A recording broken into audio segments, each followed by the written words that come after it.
Hello everyone. Today we are going to start the topic the causes of the Muammaria rebellion. Okay, so last class we have discussed some of the series of events that caused the Muammaria revolt to happen.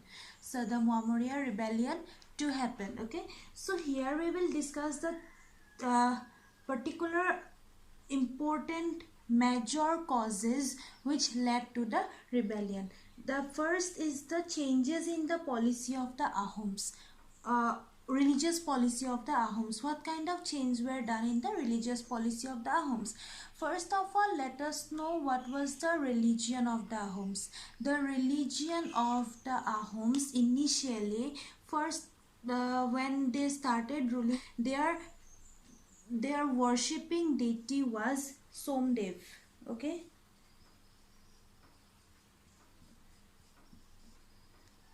later on this tradition changed.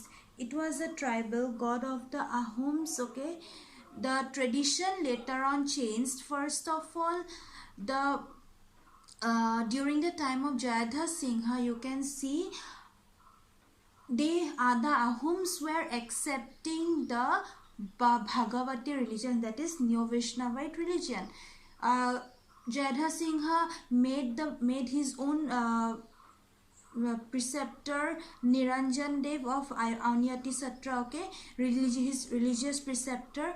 Later on, you can see as the Satras are getting patronage in the Ahom monarchy, there was competition among the Satras, okay, to get patronage. Okay, Jayadhar Singha gave land and property, even build up Satras, okay, did a lot of work for the Satras. So there were different Satras, as I have told. After the demise of Shankardeva, what happened? There were four Sanghatis. Okay, four Sanghatis. Of the four Sanghatis, there were different Satras also. For the Kal Sanghatis, there are Satras of Kal Sanghati. For Brahma Sanghati, there are different Satras of Brahma Sanghati. Okay, so here what happens?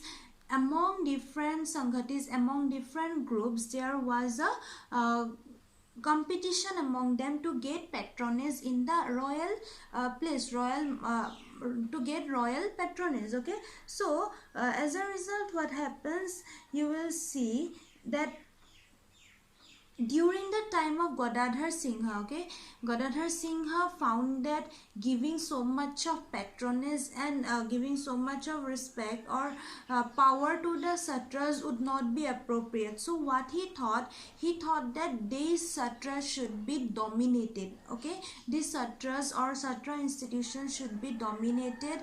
And during when Godadhar Singha was about to become the king, the ruler, what happened? He asked he did not actually he asked as royal orders to bring these Satras under more domination. Okay, not patronage, domination. So what happened as a result, when Ganadhar Singha was in exile, or when he was away from the kingdom before becoming the king, okay, he saw that Satras, each Satra has its own power. Okay, each Satra has its own royal power. Okay, because they were under the patronage of the Ahoms. So Gadadhar Singha, what happened, he maintained this royal power on his own side and dominated the Satra institutions. Okay, that means his policy was domination policy. Okay, later on, after Gadadhar Singha, what happened, you can see when oppressive policy was taken by the rulers, most of the Satradhikars they fled away from the Satras because the monarch was taking oppressive taking oppressive measures towards the Satra institutions. Okay, so what happened, they fled away. Most of them were in exile. Okay, So during the time of Rudra Singha, this religious policy has again changed. Okay, Rudra Singha, what he did, he removed his oppressive policies and asked.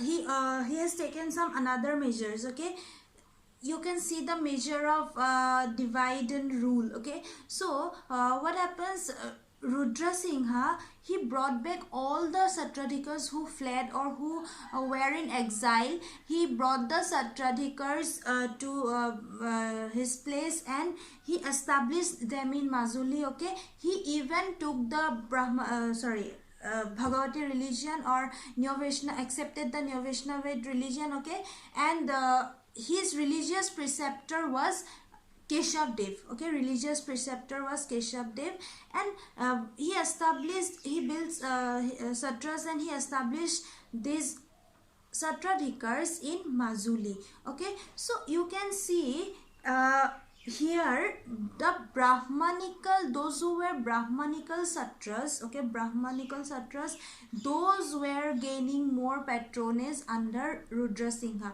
But the Sudras, okay, those who were in the Satras, that means Sudras have a different Satras. Now you can see that although the Brahmanical, Neo Vaishnava religion was a religion for all, there should not be any distinction, okay, among the people.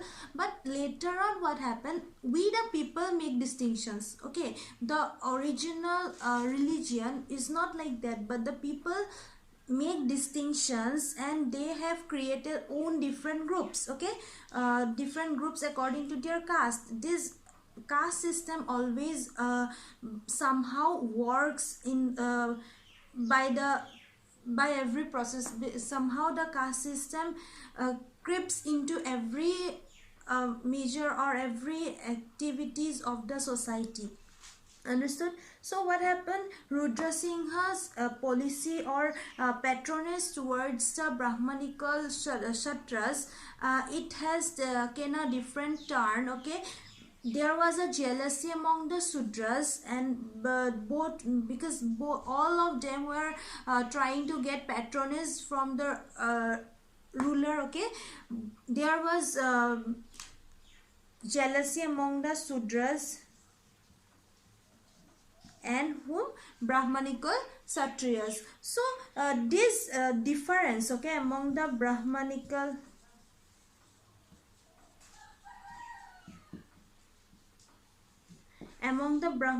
this difference, you can see it more clearly during the reign of Shiva Singha, the successor of Rudra Singha. Okay, during the reign of Shiva Singha, we have already got the example. Okay, Queen Boroja Fuleshwari, Queen Fuleshwari, a wife of Shiva Singha, she is known as Boroja. Okay, this might come in your exam, so this kind of questions you must see properly. Okay, you must look at it in details. Queen Boroja Fuleshwari, what was her policy during her time? Again the religious policy changed. Okay, it changed to Shaktism, worship of Shakti. Okay, worship of Shakti, that means Durga, Kali, okay, the worship of the power of creation. So that gained more importance during her time. So what she did, she dominated the Kshatras more. Okay, she oppressed the Kshatras more.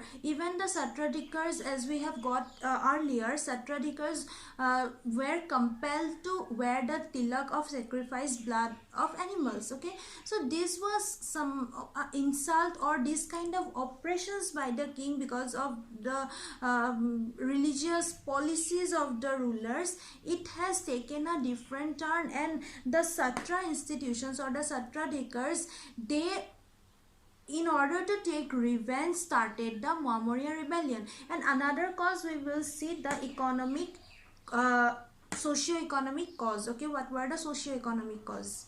So we can see that not only religious change in religious policies, but also socio-economic causes were responsible for the rebellion, Muammaria rebellion. So what can be the socio-economic causes? First of all, the Muammarias, the disciples of the Satra, they were very expert in artisanal works. Okay, they were good as blacksmiths, they were good as pottery. Okay, good in pottery. That means all kind of artisanal work they were as they were experts. Okay, so socio-economic that means what? Socio-economically, these Muammarias were exploited by the rulers, Ahom rulers. So Ahom monarchy, they not only exploited but used as much as they can of their capabilities. Okay, the pikes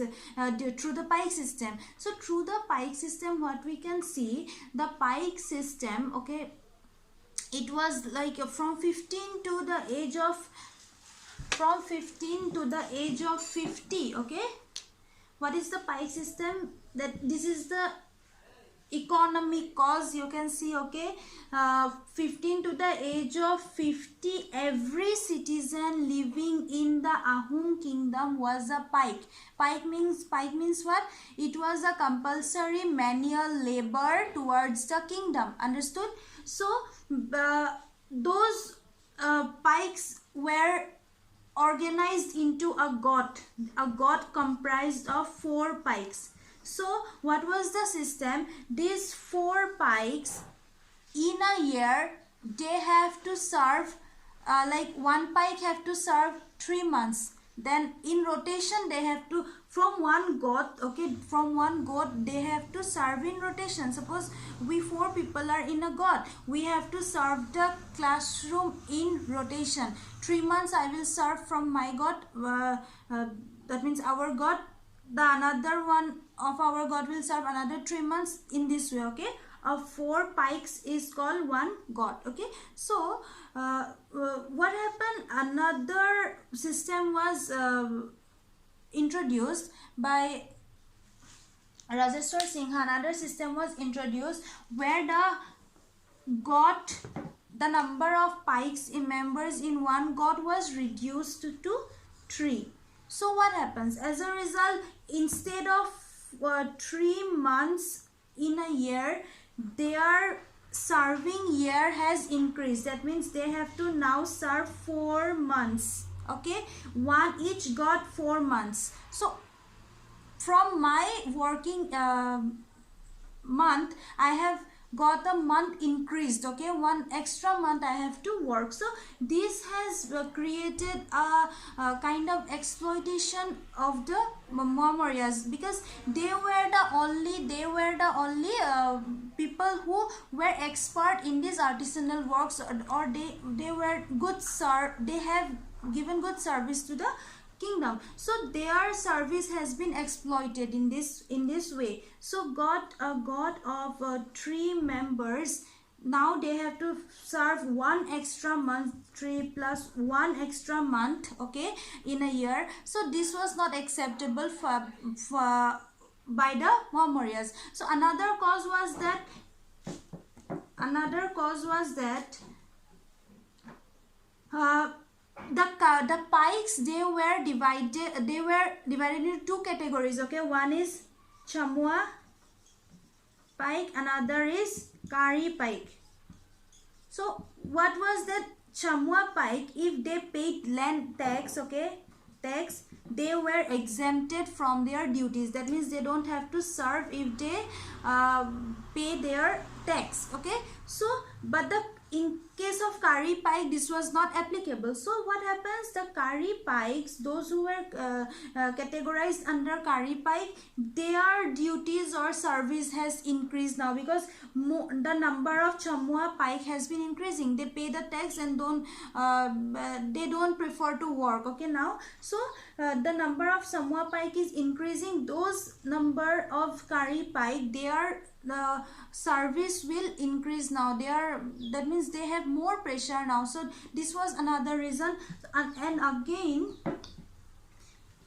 the Muammarias, they thought that, see, every kind of state services, they thought that the economy, okay, everything depended on the Satras or on them. Okay, they thought in that way. So they thought that if everything depended on them, they must gather their strength and fight against the royal or monarchy, they should fight against the monarchy. So what happens, Gagini, you will see one example. Gagini, son of Astabhus Mahanta, okay, he called upon all the Muammarias to test their strength. Then they called upon for what? To build the Borbheti, okay, with art, okay, to build the Borbheti. Where?